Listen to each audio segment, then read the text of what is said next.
காவல்துறை அதிகாரிகள் சட்டத்தின் அடிப்படையில்தான் செயல்பட வேண்டுமே தவிர ஜாதியின் அடிப்படையில் செயல்படக்கூடாது என்று சமூக நீதித்துறை அமைச்சர் வன்னியரசு தெரிவித்துள்ளார். தூத்துக்குடி ஐடி ஊழியர் கவின் ஆணவ படுகொலை செய்யப்பட்டு ஓராண்டு நிறைவடைந்த நிலையில் அவரது வீட்டில் நினைவு தினம் அனுசரிக்கப்பட்டது.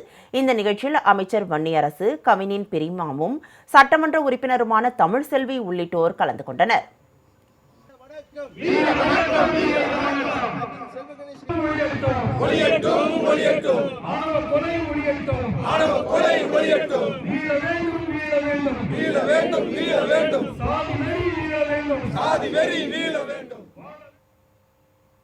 பின்னர் செய்தியாளர்களை சந்தித்த அமைச்சர் வன்னியரசு, ஆணவ கொலைக்கு எதிரான சட்டத்தை கொண்டு வருவதற்கான பணிகள் நீதிபதி தலைமையில் நடைபெற்று வருவதாக தெரிவித்தார்.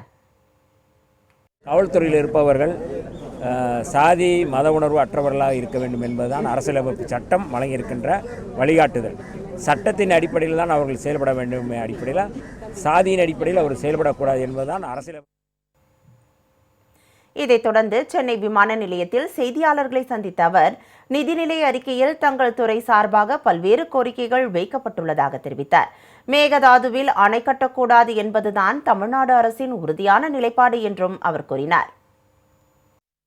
சட்டப்பேரவையில் ஒருமனதாக நிறைவேற்றப்பட்ட தீர்மானம்தான் தமிழ்நாடு அரசுடைய நிலைப்பாடு. அதுதான் சரியான நிலைப்பாடாக இருக்கிறது என்பதை தான் நாம் தெரிந்து கொள்ளணும்.